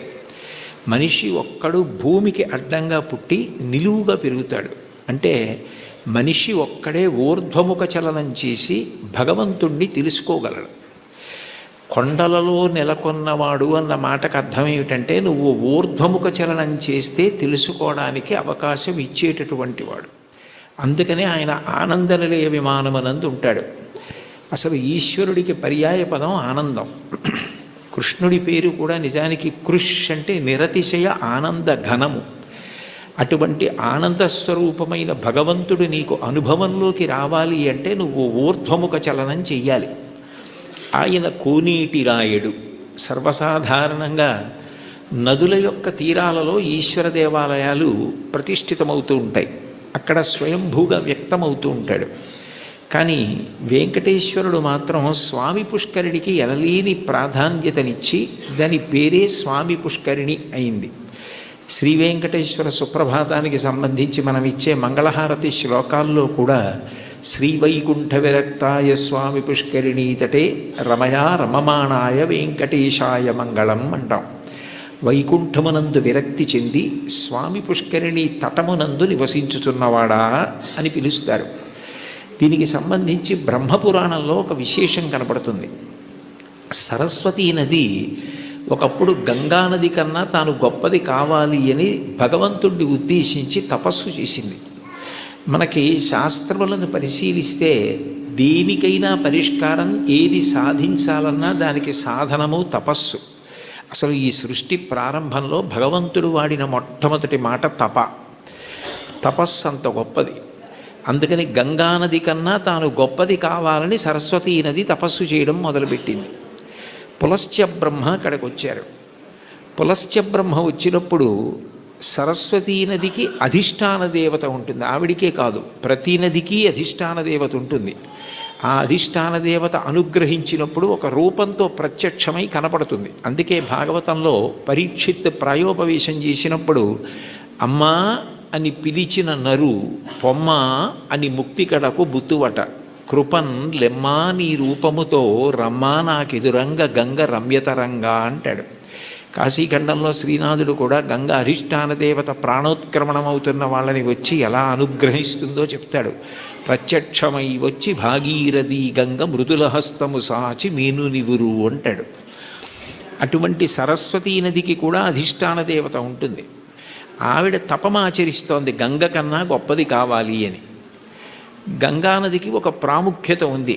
ఆవిడ ఒక్కతే త్రిపథగా అంటే 3 లోకముల యందు ప్రవహిస్తుంది. ఆమె స్వర్గలోకంలో ప్రవహిస్తే మందాకిని, భూమి యందు ప్రవహిస్తే భాగీరథి, పాతాళమునందు ప్రవహిస్తే భోగవతి. 3 లోకముల యందు ప్రవహించేది త్రిమూర్తుల యొక్క స్పర్శ కలిగినది గంగానది ఒక్కటే. బ్రహ్మకమండలంలో ఆయన నిత్య వ్యాపారము చేసుకోవడానికి అంటే నిత్యకర్మ చేయడానికి ఉపయుక్తమవుతుంది. ఆదావాది పితామహస్య నియమ వ్యాపార పాత్రీజలం అంటారు శంకరాచార్యులు వారు గంగాష్టకం చేస్తూ. ఆ తర్వాత బలిచక్రవర్తి వామనమూర్తికి 3 అడుగుల నేల దానం చేసినప్పుడు ఆ వామనమూర్తి భూమిని కొలిచి ఆకాశాన్నంతటినీ కొలిచేస్తూ పెరిగిపోయాడు. ఇంతంతైవటుడింతయై మరియు తానింతై అభోవీధిపై అంతైతో యదమండలగ్రమణ కల్లంతై ప్రభారాశిపై అంతై చంద్రునకంతయై ధ్రువినిపై అంతై మహర్వాటిపై అంతై సత్యపథోన్నతుండగుచు బ్రహ్మాండాంత సంవర్ధియ్యి అని. అలా పెరిగిపోతున్నప్పుడు ఆయన పాదం వస్తోంది. చూడండి, మీ పాదం మా ఇంట్లో పెట్టండి అంటారు. మీ పాదం మా ఇంట్లో పెట్టండి అంటే వాళ్ళ ఇంట్లో కూర్చుని పాదం జాపి వాళ్ళ ఇంట్లో పెడతాడా? కాదు, మీ పాదం మా ఇంట్లో పెట్టండి అంటే మీరు మా ఇంటికి రెండని. విష్ణుపాదం వస్తోంది అంటే విష్ణు వస్తున్నారని. విష్ణువెవరు? బ్రహ్మగారికి తండ్రి. అందుకని బ్రహ్మగారు గబగబా సత్యలోకంలోంచి బయటికి వచ్చి మా నాన్నగారి పాదం బయటకు వస్తోంది, కొడుకుగా మా నాన్నగారు వస్తున్నప్పుడు ఆయన కాళ్ళు కడగడం నా కర్తవ్యం అని తన పుట్టిల్లిద పొమ్మటంచునదుడున్ తన్నాభిపంకీరుహంబు నిరీక్షించి నటించి ఉన్నత పదంబున్గాంచి తత్పాదశీచనముంచేస కమండలూదకములన్ చల్లించి తత్తోయముల్ వినువీధిన్ ప్రవహించే దేవనదిగా విశ్వాత్మకీర్తి ప్రభన్ అంటారు. బ్రహ్మగారు విష్ణుపాదములు గడిగారు ఆ గంగాజలాలతో. తర్వాత భగీరథుడు తపస్సు చేస్తే గంగ పైనుంచి కింద పడుతున్నప్పుడు మధ్యలో పరమేశ్వరుడు దాన్ని పట్టాడు. భవాంగపతితంతోయం పవిత్రమితి పస్పృశు అంటారు రామాయణం బాలకాండలో. శివుడి యొక్క శరీరానికి అంతటికీ తగిలి గంగ ప్రవహించింది. ముగ్గురు మూర్తుల యొక్క స్పర్శని పొందింది. జహ్ను మహర్షి తాగి బయటికి వదిలిపెట్టారు. తస్మాత్ జహ్నుసుతా గంగా ప్రోచ్యతే జాహ్నవీతి చ అంటారు వాల్మీకి మహర్షి రామాయణంలో. జహ్నువు తాగి శరీరంలోంచి బయటికి వదిలిపెట్టారు కాబట్టి జాహ్నవి అయింది. ఋషి తీసుకొచ్చారు కాబట్టి ఋషి స్పర్శని పొందింది, అంటే జహ్నువు శరీరంలోంచి వచ్చింది. భగీరథుడు రాజర్షి, రాజు తీసుకొచ్చాడు కాబట్టి, ఒక ధర్మం కోసం తీసుకొచ్చాడు కాబట్టి అంత పవిత్రమూర్తి అయి సగరులను ఉద్ధరించింది. అంత గొప్పదైన గంగతో సరస్వతి పోటీ పడి తపస్సు చేసింది. ఆ సమయంలో పులస్త్య బ్రహ్మ వచ్చారు. పులస్త్య బ్రహ్మ అంటే రావణ బ్రహ్మకి తాతగారు. రావణ బ్రహ్మ తండ్రి విశ్వవసో బ్రహ్మ, విశ్వవసో బ్రహ్మ తండ్రి పులస్త్య బ్రహ్మ. పులస్త్య బ్రహ్మ బ్రహ్మమానసపుత్రుడు, అంటే తిన్నగా బ్రహ్మగారి యొక్క మనసులోంచి ఆవిర్భవించినటువంటి వాడు. అంత గొప్పవాడైన పులస్త్య బ్రహ్మ వస్తే సరస్వతీ నది తపస్సు చేస్తున్నాను కదా, ఇప్పుడు నేను లేవవలసిన అవసరం ఏముందని లేవలేదు, స్వాగతం పలకలేదు, అర్ఘ్యపాద్యాదులు ఇవ్వలేదు. ఎంత పూజలో ఉన్నా, ఎంత వ్రతంలో ఉన్నా, ఎంత గొప్ప కార్యం చేస్తున్నా మహాత్ములు వచ్చినప్పుడు లేచి నిలబడి అర్ఘ్యపాద్యాదులు ఇవ్వాలి. అలా ఇవ్వకపోతే పరమదోషం కలుగుతుంది. గజేంద్రమోక్షణ ఘట్టంలో కూడా ఇంద్రజుమ్న మహారాజు గారు అగస్త్యుడు వచ్చి లేచి నిలబడి నమస్కరించి అర్ఘ్యపాద్యాదులు ఇవ్వని కారణం చేతనే గజయోని ఎందు పుట్టవలసి వచ్చింది. ఒకనాడాంధ్రుపుడచ్యుతున్ మనములోను హించుతున్ మౌనియై అకలంక స్థితియున్నచో కలచజుండచూటికిన్ వచ్చి లేవక పూజింపకయున్న మౌనికని నవ్యక్రోధుడై మూఢాలుబ్ధకిరీంద్రోత్తమ యోని పుట్టుమని శాపం విచ్చ భూవల్లభ అంటారు భాగవతం అష్టమ స్కంధంలో. మహాత్ములు వచ్చినప్పుడు వెంటనే లేచి నిలబడి నమస్కరించి అర్ఘ్యపాద్యాదులు ఇవ్వాలి. అలా ఇవ్వలేదు కాబట్టి అది కట్టి కుడిపేస్తుంది, చాలా పెద్ద పాపం అయిపోతుందన్న దయాహృదయంతో పులస్త్య బ్రహ్మ నువ్వు ఏ కోరికతో తపస్సు చేస్తున్నావో అది నీకు సిద్ధించకుండుగాక అని శపించాడు.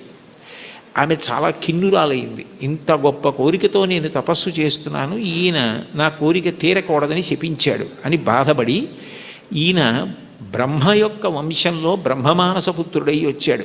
కొడుకు విశ్వవసో బ్రహ్మ. ఆ తర్వాత ఎంత గొప్పవాళ్ళు రావాలో ఈ వంశంలో.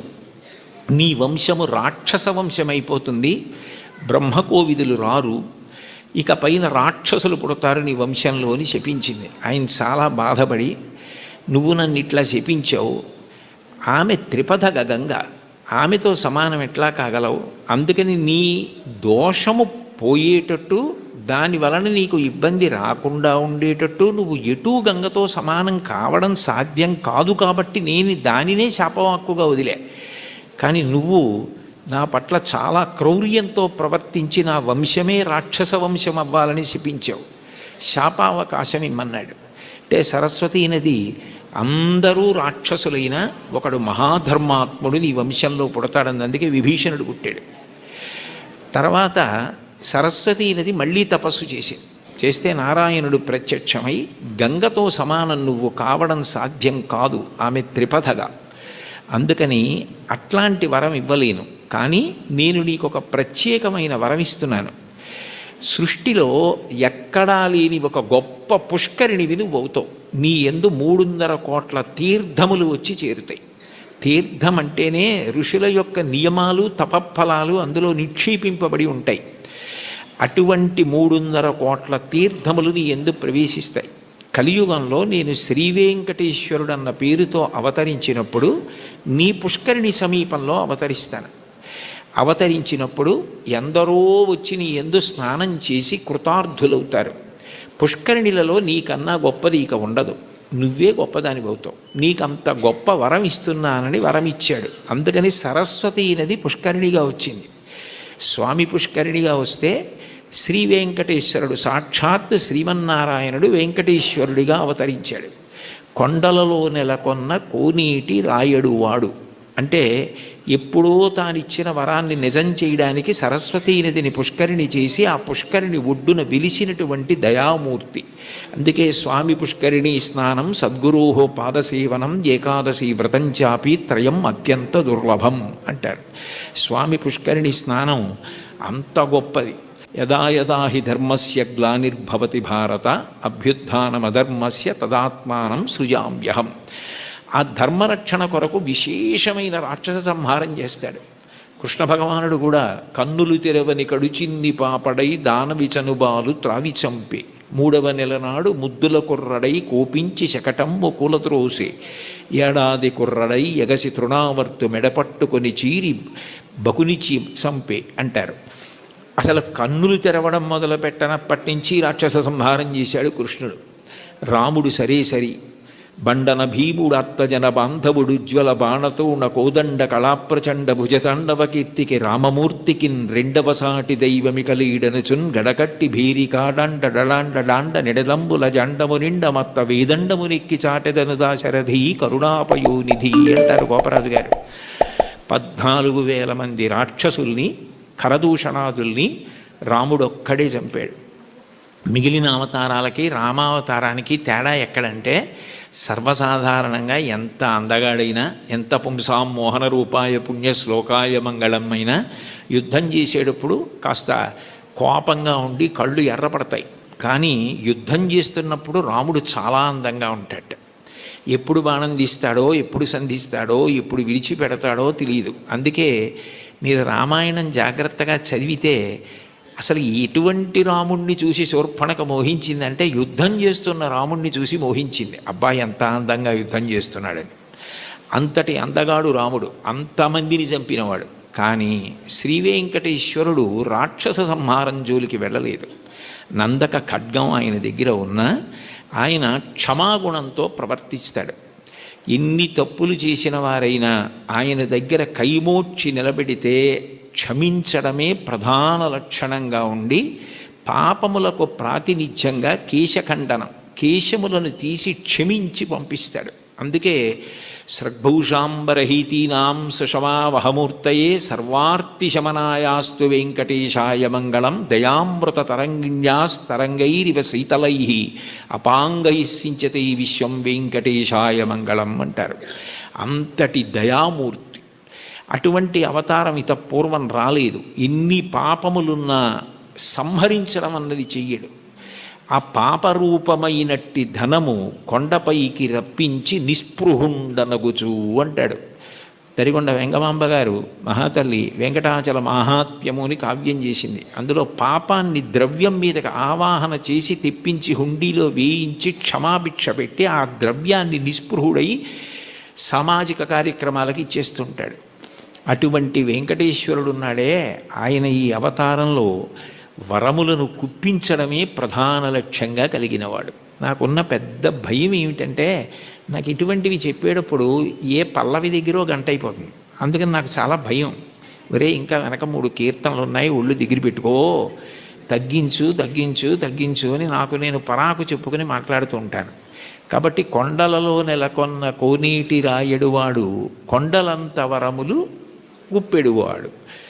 అయితే ఈ మాట అన్నప్పుడు అన్నమాచార్యుల వారు ఆయన యొక్క అనుగ్రహ వైభవాన్ని 3 రకాలుగా ప్రతిపాదన చేశారు.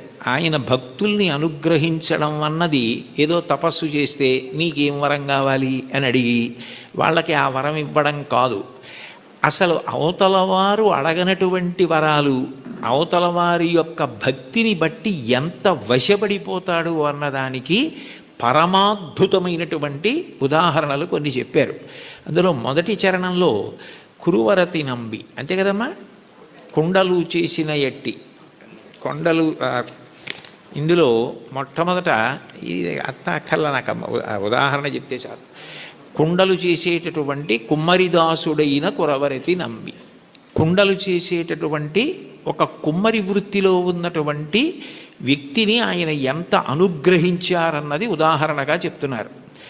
తొండమాన్ చక్రవర్తి వెంకటేశ్వరుడికి ఆనందనిలయ విమాన నిర్మాణం చేసిన తర్వాత ప్రతిరోజు బంగారు తులసీ దళాలతో పూజ చేసేవాడు. అసలు వెంకటేశ్వర స్వామి ఈ లోకంలో ఆవిర్భవించినప్పుడు మొట్టమొదట చెప్పిన మాట, ఏకీన తులసి మాత్ర దళీనాపి నరోత్తమ పూజయేద్ భక్తిభావేన తంరక్షామితి మత్పణః. నాకు భక్తితో ఒక్క తులసి దళం ఇస్తే చాలు, అన్యథా నేను ఇంకేం కోరను. నేను కోరుకునేది నేను చెప్పినట్టు బ్రతకడం. ధర్మం అన్న మాటకు అర్థం ఏమిటంటే ఆయన చెప్పినట్టు బ్రతకడమే ధర్మం. దానికి ఫలితం ఏమిటంటే ఆయన సంతోషిస్తాడు. ఆయన సంతోషం కన్నా నాకు ఇంకేం అక్కర్లేదు. ఆయన సంతోషం కోసం నేను ధార్మికంగా బ్రతికితే నాకు చాలు అన్నవాడెవరో వాడు ధర్మాత్ముడు. అటువంటి ధార్మిక జీవనము ఎవరి ఎందున్నదో వారు ఆయన దగ్గరికి వచ్చారా, ఆయన కోరారా, ఇవన్నీ ఆయన చూడటం. దానికి ప్రబల ఉదాహరణ ఏమిటంటే తొండమాన్ చక్రవర్తి బంగారు తులసి దళాలు పూజ చేస్తే తీసేసి పాదాల మించి ఆ భీముడు అన్న ఆ కుమ్మరి ఆయన ప్రతిరోజు కొండలు చేయడం పెట్టగానే అసలు దాన్ని వెంకటాచల మహాత్మ్యంలో ఎంత గొప్పగా వర్ణిస్తారు. బంకమన్నుతో దళాలు చేసి కొయ్య వెంకటేశ్వరుడి పాదాల మీద సమర్పణం చేసి మొదలెట్టేవాడు ఆయన. ఆయన వరకు ఆయనకి అది కొయ్య బొమ్మ కాదు, అది వెంకటేశ్వరుడు. అలా నమ్మి చేశాడు ఆయన. రోజు ఆ దళాలు ఉండేవి, మట్టి దళాలు. బంగారు దళాలు పక్కకు పోయేవి. తొండమాన్ చక్రవర్తి చూసి చాలా ఆశ్చర్యపోయాడు, ఇదేమిటి నేను బంగారు దళాలతో చేస్తే మట్టి దళాలు ఉంటాయి ఏమిటని.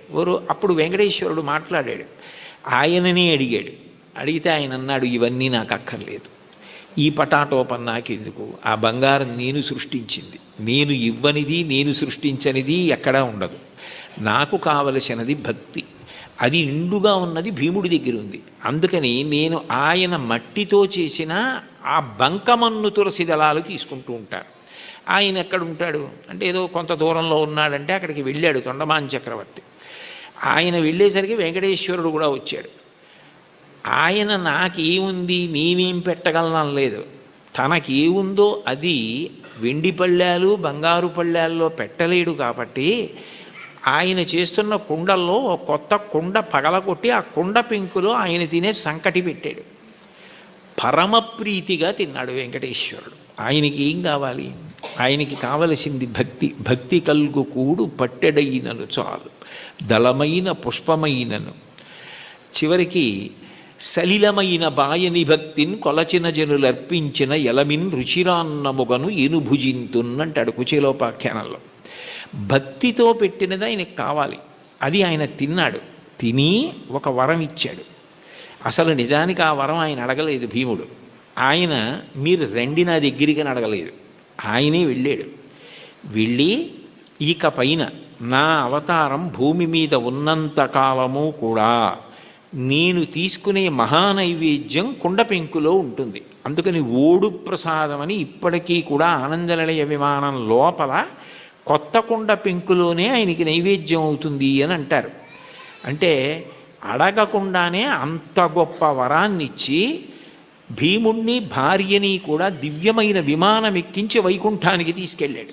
బ్రహ్మాదులకు ఆయన మాట తప్ప ఆయన రూపు అసలు దర్శనం అవ్వదంటారు.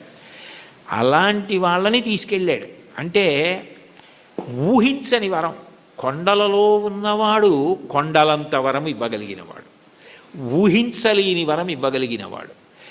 ఆయనను ఇది ఇవ్వండి అని కాకుండా భక్తితో ప్రేమతో ఆయనని పట్టుకోగలిగితే ఆయన ఏదిస్తాడన్న దాన్ని ఊహించడం కూడా నీకు సాధ్యం కాదు. రెండవ చరణంలో తిరుకచ్చి నంబి గురించి చెప్తున్నారు. కాంచీపురంలో తిరుకచ్చి నంబి అని బాగా స్వామివారికి ఆంతేవాసిత్వం చేసేవాడు ఆయన. ఎంత భక్తుడంటే ఇంచుమించు అర్జునుడిలా సఖ్యభక్తి గెలిపోయాడు ఆయన. ఉదయం బాలభోగం అంటారు కదా, ప్రాతకాల నైవేద్యం అయిపోయిన తర్వాత అందరు వెళ్ళిపోయేవారు. వరదరాజస్వామి కాంచీపురంలోని ఉండబోయ్ అని తిరుకొచ్చి నంబిని కూర్చోబెట్టుకుని లౌకిక విషయాల దగ్గర మొదలుపెట్టేవారు. కాంచీపురంలో ఆ వీధిలో ఆ ఇంట్లో ఏం జరిగింది, ఇక్కడ ఏం జరిగింది, ఖాళీ ఉన్నప్పుడు మనం ఎలా మాట్లాడుకుంటామో అలా మాట్లాడుకోవడం మొదలుపెట్టి తర్వాత శాస్త్ర చర్చ, వేదాంత ప్రవచనం ఇవన్నీ చేస్తూ ఉండేవారు. ఇద్దరు మాట్లాడుకుంటూ ఉండేవారు.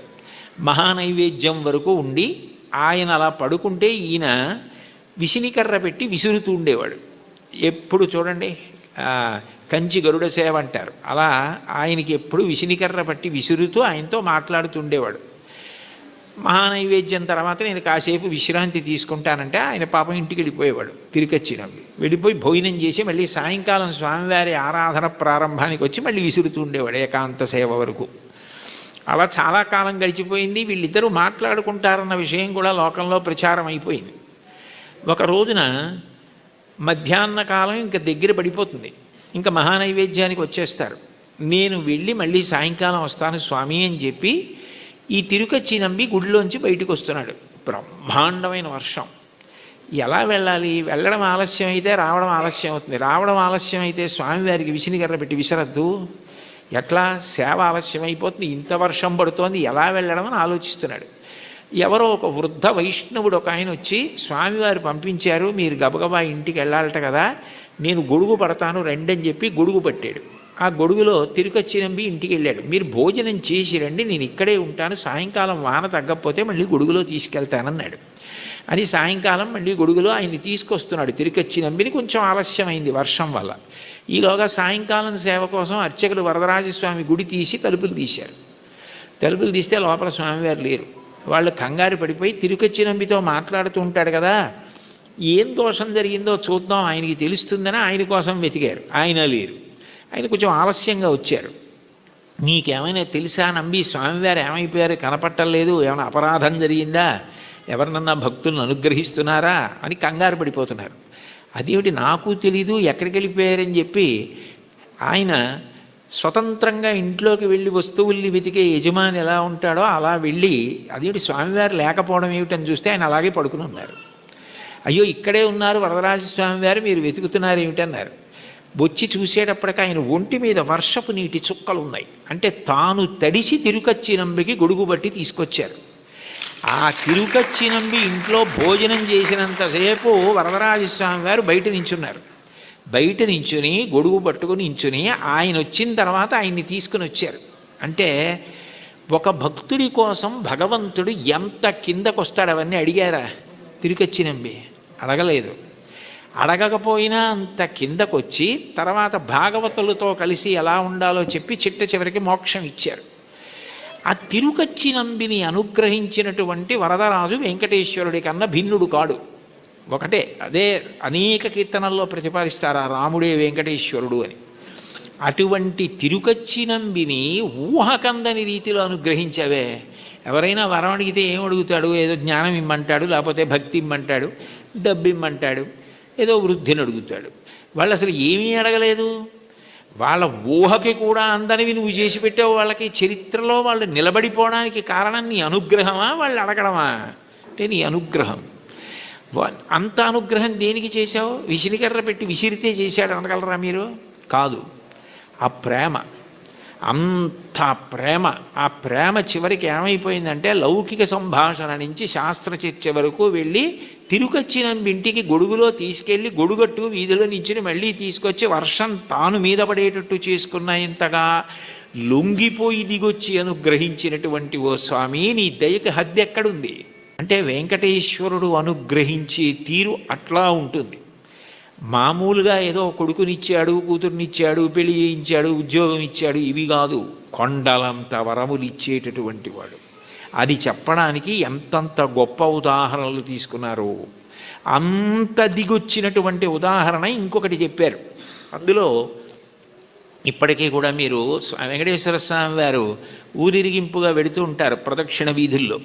ఆ వెళ్తున్నప్పుడు ఆ స్వామివారికి ఊంజల్ సేవ జరిగిన ప్రాంతం నుంచి తిన్నగా వెళ్ళిపోయినప్పుడు మలుపు తిరుగుతారు అది వరాహస్వామి గుడి వైపుకి. ఆ మూల చూస్తే ఎడం పక్కకి వెడితే ఇప్పటికీ కూడా అనంతాళ్వార్ చెరువు అని ఉంటుంది. అనంతాళ్వార్ ట్యాంక్, ఏటీసీ కాటేజెస్ అంటారు. అంటే అనంతాళ్వార్ ట్యాంక్ కాటేజెస్ యథార్థానికి అవి. ఆయన ఒకప్పుడు వెంకటేశ్వర స్వామి వారికి పుష్పకైంకర్యం చెయ్యాలి, తగినన్ని పూలు లేవు కొండ మీదని భార్యతో వచ్చి చెరువు తవ్వుతున్నారు. నీరు ఉంటే కదా మొక్కలు పెంచడం అని. ఆ చెరువు తవ్వుతుంటే భార్య గర్భిణి. ఆమె నెల నెలకి నిండు గర్భిణి అయి పాపం ఈయన తవ్వుతుంటే ఆ మట్టి అట్టుకుని పట్టుకెళ్ళి దూరంగా పోసి మళ్ళీ తట్ట తెస్తుంటే చూడలేక వెంకటేశ్వర స్వామి ఓ 12 ఏళ్ల పిల్లాడి రూపంలో వచ్చి, అమ్మ నేను పట్టుకెడతానులేండి మట్టి తట్ట మీరు నించోండని గబగబా పట్టుకెళ్ళి మట్టి పోసేసి మళ్ళీ ఖాళీ తట్ట అట్టుకొచ్చేస్తున్నారు. ఏమిటి నిండు గర్భిణి, నేను మట్టి తవ్వే లోపల తట్ట పట్టుకెళ్ళి ఎక్కడో మట్టి పోసేసి మళ్ళీ మట్టి తట్ట పట్టుకొచ్చేస్తోంది అని ఆయన ఆశ్చర్యపోయి తలెత్తి భార్యని అడిగారు, ఇంత తొందరగా ఎలా తీసుకెడుతున్నావు అన్నారు. నేను కాదు, ఇదిగో ఈ పిల్లాడు మీరు ఇంతకు ముందు ఒకసారి వచ్చి సేవ చేస్తానంటే వద్దు, మా గురువుగారి మాట నేనే చేసుకోవాలి, మా ఆవిడ చేసుకోవాలన్నారు. కానీ అమ్మ నువ్వు నిండు గర్భిణివి కదా, చేసి పెడతానంటే కాదనలేక చేయమన్నాను, ఆ పిల్లాడు మోస్తున్నాడు మట్టి తట్ట అంది ఆవిడ. అమ్మ ధూర్తుడా, వద్దురా, ఇది మా గురువుగారు చెప్పారు, నేను మా ఆవిడ చేయవలసిన సేవ అంటే ఇప్పుడు మళ్ళీ మా ఆవిడ్ని పట్టుకుని జాగ్రత్తగా నువ్వు మోహేస్తున్నావా మట్టి, నీ పని చెప్తానని చేతిలో ఉన్న గుణపం పట్టుకుని వెంకటేశ్వరుణ్ణి కొట్టడానికి పరిగెత్తారు. ఆయన గుడి చుట్టూ పరిగెత్తారు, ఇప్పుడున్న ప్రదక్షిణ వీధుల్లో. వెనక అనంతాచార్యులు వారు పరిగెత్తారు. ఆయన ఆనందనిలయ విమానంలో దూరిపోతున్నాడు. దూరిపోతుంటే కోపం వచ్చి పిల్లాడు పారిపోతున్నాడని గుణపం విసిరాడు. ఆ గుణపం వెళ్ళి గడ్డానికి కొట్టుకుంది. ఆ గడ్డం బద్దలై నెత్తురు కారింది. ఈయన సరే పిల్లాడు పారిపోయాడు దొరకపోతాడా అని వెళ్ళిపోయారు. సాయంకాలం సంధ్యావందనం చేసుకుని గుళ్ళోకి వెళ్ళేటప్పటికీ స్వామివారి గడ్డంలోంచి రక్తం కారుతోంది. అందరూ కంగారు పడిపోతున్నారు. అప్పుడు వెంకటేశ్వర స్వామి వారు, నా ప్రియభక్తుడు నాకు పుష్పవాటిక నిర్మించాలని భార్యతో కలిసి చెరువు తవ్వుతుంటే ఉపకారం చేయడానికి వెడితే నా మీద గుణపం విసిరాడు. ఈ గుర్తుగా ఎప్పటికీ నేను ఇక్కడ ఈ మచ్చ ఇలాగే ఉంచుకుని దాని మీద పచ్చకర్పూరం అద్దుకుంటాను అని ఇప్పటికీ వెంకటేశ్వరుడి గడ్డం మీద పచ్చకర్పూరపు మచ్చ.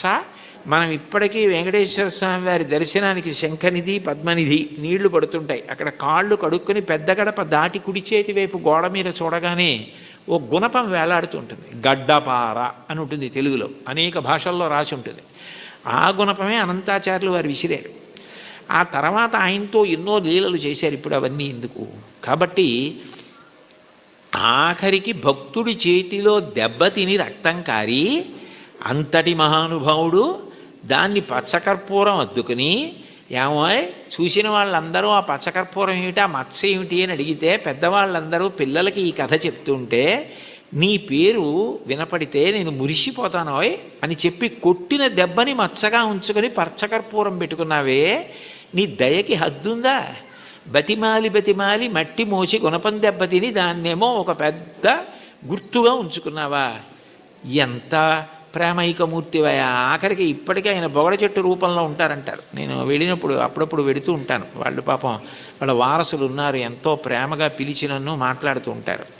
కాబట్టి అనంతాచార్యుల వారిని అంత గొప్పగా అనుగ్రహించినటువంటి వాడివే నువ్వు. నీ దయకి హద్దు ఎక్కడుంది? అడిగితే వరం ఇవ్వడం కాదు, అడగకుండా కొండలంత వరాలు ఇచ్చేసావే.